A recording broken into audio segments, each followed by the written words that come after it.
Στα αυτοκινητάκια τώρα. Επιτρέπετε να πάμε στα αυτοκινητάκια.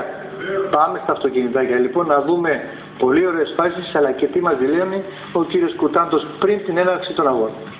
Κύριε Κουτάντο, σήμερα πείτε μου ακριβώς τι θα γίνει. Σήμερα, κύριε Πίτα, είναι η τέταρτη αγωνιστική του δεύτερου τοπικού πρωταθλήματος του 12η συμμετοχή. Έχουμε κάποια μικροπροβλήματα στην ηλεκτρονική γραμματεία, όμως εντάξει, θα γίνει κανονικά ο αγώνας σήμερα. Τώρα έχουμε το προκριματικό δεκάλεπτο και μετά το προκριματικό δεκάλεπτο είναι ο τελικός, το 30 λεπτό δηλαδή. Σήμερα ο συγκεκριμένος αγώνας είναι ιδιαίτερα σημαντικός, διότι η βαθμολογία και η διαφορά στη βαθμολογία σε σχέση με τους οδηγούς είναι πολύ μικρή και σήμερα νομίζω ότι θα υπάρξουν αρκετές ανακατατάξεις. Συμμετοχές είναι αυτές που περιμέναμε, διότι υπάρχει ένα αυτοπλοϊκό πρόβλημα, όπως γνωρίζουμε, με την Ίσυρο εδώ και αρκετό καιρό. Ελπίζουμε να λυθεί βέβαια άμεσα αυτό το πρόβλημα.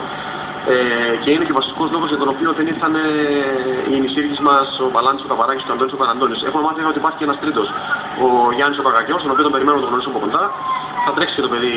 Από ρόδα, από κάλυμα, από άλλα μέτρα. Μέχρι στιγμής όχι, αλλά έχουμε δημοσιεύσει ήδη ότι το πρωτάθλημα είναι 12η συμμετοχής. Έχει δημοσιευτεί και βεβαίως, εάν υπάρξει κάποιος ο οποίος θέλει να λάβει μέρος, είναι καλοδεχόμενο. Ακολουθεί κάτι άλλο μετά από αυτό? Μετά την τέταρτη αγωνιστική εννοείται.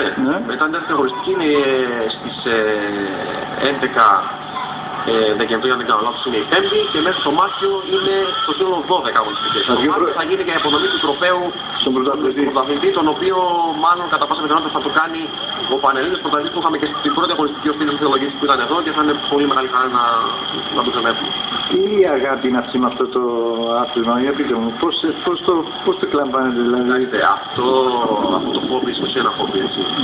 Αυτό το χόμπι ξεκίνησε πριν 2-3 χρόνια εντελώς κολεγιακά. Είχαμε μια πίστα εδώ πέρα πολύ πιο απλή αυτή που αυτή. Τι ωραία τεχνική. Πολύ πιο ωραία τεχνική. Ερχόμασταν όπως και τώρα, δηλαδή θα είναι ότι είμαστε μια παρέα, δεν υπάρχουν αντιπαλότητες και εύθρες.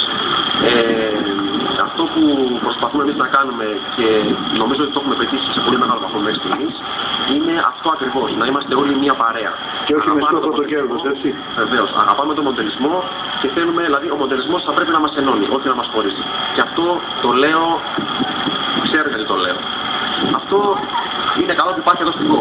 Έτσι. Εμείς θα παλέψουμε να το κρατήσουμε. Τώρα η αγάπη που είπατε πριν είναι ένα πολύ ωραίο χόμπι. Δεν είναι απλό. Καθόλου απλό.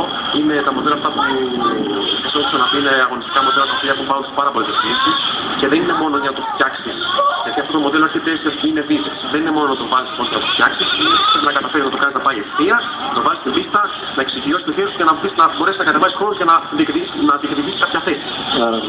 Δεν είναι λοιπόν αυτό το πράγμα. Θέλει πολύ ψάξιμο και ακόμα και εμείς που ασχολούμαστε 8, 9, 10 χρόνια με το συγκεκριμένο χόμπι και τα τελευταία 3 επαγγελματικά, ακόμα και σήμερα μαθαίνουμε. Δεν είναι απλό. Ένα πάρα πολύ μεγάλο ευχαριστώ ξανά στα παιδιά της ασφάλειας αγώνων. Δίπλα με τον αρχηγό του Σλάιβι. Αυτός είναι που έφτιαξε την ασφάλεια αγώνων. Και να πούμε ότι η συγκεκριμένη ασφάλεια αγώνων είναι η μοναδική ασφάλεια αγώνων που υπάρχει σε ολόκληρη την Ελλάδα. Λοιπόν, στην Ελλάδα οι οδηγοί είναι αυτοί που παίρνουν και βάζουν τους νέους κινητήρες.